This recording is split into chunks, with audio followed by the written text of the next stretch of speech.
রাত থেকেই প্রচণ্ড বৃষ্টি আর সেই সঙ্গে হাওয়া চলছে। বৃষ্টি এতটা নেই যতটা না হাওয়া চলছিল। তো দেখতেই পাচ্ছ এখনও কিন্তু সকালবেলা ঝিরিঝিরি বৃষ্টি হচ্ছিল আর এই যে প্রচণ্ড হাওয়া। তো ওয়েদারটা বেশ ঠান্ডা ঠান্ডা, তো ভাবলাম যে সকালবেলা একটু চা খাওয়া যাক। তো সেই জন্য রান্নাঘরে এসে চুলাটা মুছে চা বসিয়ে দিয়েছি। Hello everyone, good morning. কেমন আছো সবাই? আশা করছি সবাই খুব ভালো আছো, সুস্থ আছো, আর আমরাও ভালো আছি তোমাদের ভালোবাসায়। আমি প্রীতি, নতুন আরেকটি ব্লগে তোমাদের সকলকে স্বাগত জানিয়ে এখন থেকে আজকের ব্লগটি শুরু করছি। আই হোপ আজকের ব্লগটি তোমাদের ভালো লাগবে। তো সম্পূর্ণ ভিডিওটি জুড়ে আমার সঙ্গে থেকো। গতকাল রাতে হাজব্যান্ডের জন্য যে রুটি করেছিলাম, তো সেখান থেকেই রুটি বেঁচেছিল, তো সেটা দিয়েই সকালের চাটা খাওয়া হয়ে গেছে। আর তারপর এই যে চলে এলাম বিছানাটা গুছাতে। তো বন্ধুরা, বিছানাটা গুছিয়ে নিয়েছি আর এই যে চলে এলাম এবার লিভিং রুমটা গুছাতে। লিভিং রুমটা গুছিয়ে তারপর টুকটাক যে কাজগুলি আছে ওইগুলিও করে নেব আর ডাস্টিংটাও সেরে নেব। সকালবেলা যদি এই কাজগুলি করে নিই তাহলে সারাদিন মানে ঘরটা একদম পরিষ্কার পরিপাটি থাকে। আর নিখুঁত পরিপাটি সংসারই হলো আমার স্বপ্ন, আর সেই জন্যই কিন্তু সারাদিন একা হাতে সংসারের সমস্ত কাজ করে থাকি। আর আমার গুছিয়ে রাখা, পরিপাটিভাবে রাখা, মানে কাজ করা, এটা আমার মানে ভালো লাগে। এছাড়া আগোছালো কাজ আমি একদমই করতে পারি না। মানে একটা কাজ অর্ধেক করলাম তারপর আবার অন্য কাজে হাত দিলাম, তাহলে দেখবে কাজ কিন্তু আরও আগোছালো হয়ে থাকে। তো সেই জন্য যে কাজটার মধ্যে হাত দিই ওই কাজটা আগে সেরে কমপ্লিট করে তারপর আবার অন্য কাজে হাত দিই। তো এটা হচ্ছে আমার স্বভাব বলতে পারো, বা মেনিয়া, যাই হোক। তো দেখো মানে কিছু কাপড় চোপড় ছিল, এগুলি এখন গুছিয়ে রেখে দিচ্ছি। আর সব সময় মোজা রাখার সময় না আমি এইভাবে রাখি, এই যে একটার মধ্যে আর একটা একদম ফোল্ড করে ঢুকিয়ে তারপর রেখে দিই, তাহলে আর হারায় না। তারপর এই মানে অনেক সময় দেখা যায় যে একটা মোজা পাওয়া গেল আর একটা মোজা পাওয়া যাচ্ছে না। মানে যত্ন করে রাখলেও দেখবে এই জিনিসটা কিন্তু আমাদের সবার সঙ্গেই হয়ে থাকে। তো সবসময় যদি এইভাবে রাখা যায় তাহলে কিন্তু একটা মোজা পেয়ে গেলে এটার মধ্যে আর একটা মোজা থেকে যায়। তো এইভাবেই রাখি সবসময়। তো তারপর দেখো ডাস্টিংয়ের কাজে লেগে পড়লাম। ডাস্টিংটা করে তারপর ঘরটা ঝাড়ু দিয়ে ছেলেকে নিয়ে আবার একটু পড়তে বসাবো, কারণ ওর আজকে স্কুলও নেই, আন্টিও নেই। তো সকালবেলাটা এমনি খালি যাবে, তো সেই জন্য ওকে নিয়ে একটু পড়তে বসাবো। আর তারপর রান্নাবান্না। আর সকালে যেহেতু টিফিনটা খাওয়া হয়ে গেছে, তো সেই জন্য আজকে আর তাড়াহুড়া নেই। ছেলেকেও কিন্তু টিফিন দিয়েছি, ও টিফিন খেয়ে নিয়েছে আর ওর পাপাও খেয়ে নিয়েছে। তো রান্নাবান্না আরও পরে বসাবো, তো সেই জন্য আগে ঘরের কাজগুলি সেরে নিচ্ছি আর তারপর রান্নাবান্না করব। আর জানো তো, জানালার পর্দাগুলি না আমাদের এই জানালার নয়, মানে অন্য ঘরে জানালার। আর ওই জানালার মধ্যে রড বসানো ছিল, কিন্তু এই ঘরে জানালায় রড বসানো নেই। তো এখানে যে লাগিয়েছি, তো দেখতে কিন্তু ভালো লাগে না। তো এই ঘরের জন্য না নতুন পর্দা আনতে হবে। আর আমি লাগিয়েছিলাম, ভেবেছিলাম যে ভালো লাগবে, কিন্তু না, দেখছি ভালো লাগে না। তো আপাতত লাগানোই আছে, যখন নতুন পর্দা আনবো তখন একেবারে চেঞ্জ করে দেব। তো জানালার যে গ্রিলগুলি হয় ওগুলি একটু মুছে দিচ্ছি, কারণ অনেক দিন ধরে এগুলিতে মোছা হয় না। আর দেখবে জানালার গ্রিলের মধ্যেও কিন্তু অনেকটা ঝোল পড়ে। তো এগুলি মুছে নিলাম আর এখন এই যে ঘরটা ঝাড়ু দিয়ে দিচ্ছি। বন্ধুরা, তোমরা যদি এই পর্যন্ত আমার ভিডিওটি দেখে থাকো আর তোমাদের যদি একটু হলেও ভালো লাগে, তাহলে প্লিজ একটা লাইক করে দিও আর কমেন্ট করে জানিও কেমন লেগেছে।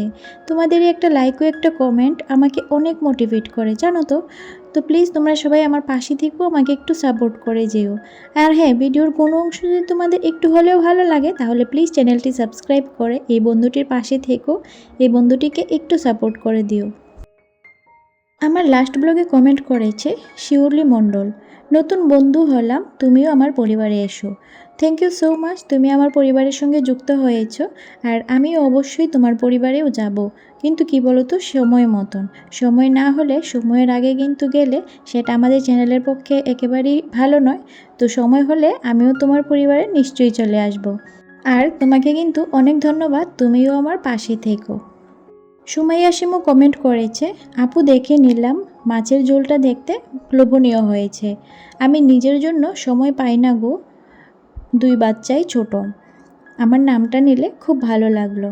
ভালো থেকো সবসময়। তুমিও ভালো থেকো সুমাইয়া। আর থ্যাংক ইউ সো মাচ এত সুন্দর একটা কমেন্ট করার জন্য। আসলে কি বলো তো, সত্যি বাচ্চাদের নিয়ে না কাজ করা অনেকটাই কষ্টকর হয়ে যায়। আর তোমার তো 2 বাচ্চাই, তবু তারপরও চেষ্টা চালিয়ে যাও, একদিন সফলতা ঠিকই পাবে। আর তোমার নামটা নিলাম, কেন নিব না বলো তো? এত সুন্দর সুন্দর কমেন্ট করো, আমাকে মোটিভেট করে যাও, তো তোমাদের নামটা না নিলে কি হয় বলো? তো থ্যাংক ইউ সো মাচ, এভাবেই পাশে থেকো আর আমাকে একটু সাপোর্ট করে যেও।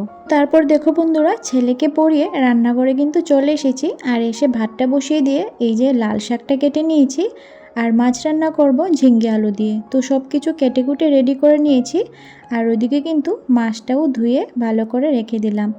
শাকটা নামিয়ে নেব, আর তারপর কিন্তু একটু লবণ হলুদ দিয়ে মাছটা ভেজে তুলে নেব, মানে এক এক করে রান্না শুরু করে দেব।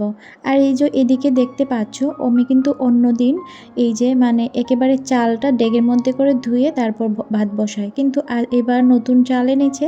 এই চালগুলি না একদম চিকন, মানে সরু বলতে গেলে, তো কেমন ভাত হবে জানি না।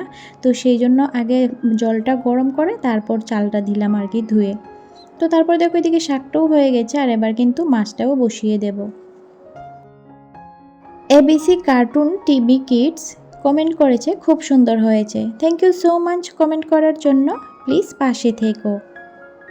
টুম্পাপাল কমেন্ট করেছে সকাল থেকে অনেক কাজকর্ম করলে, মাছের ঝোলটা খুব সুন্দর হয়েছে। তো সব মিলিয়ে পুরো ভিডিওটা খুব ভালো লাগলো, thank you so much comment করার জন্য, আর প্লিজ এভাবেই পাশে থেকো। আর তারপর কমেন্ট করেছে হাউসওয়াইফ রিঙ্কু, তো thank you so much housewife Rinku দি ভাই, তুমি প্লিজ রাগ করো না, তোমার কমেন্টটা আমি আর পড়তে পারলাম না। হাউসওয়াইফ রিঙ্কু দিদি ভাই কিন্তু আমার প্রত্যেক কটা ব্লগই ফুল ওয়াচ করে, আর প্রত্যেক কটা ব্লগেই কিন্তু কমেন্ট করে। তো থ্যাংক ইউ সো মাচ দিদি ভাই, এভাবেই পাশে থেকো আর আমাকে একটু সাপোর্ট করে যেও।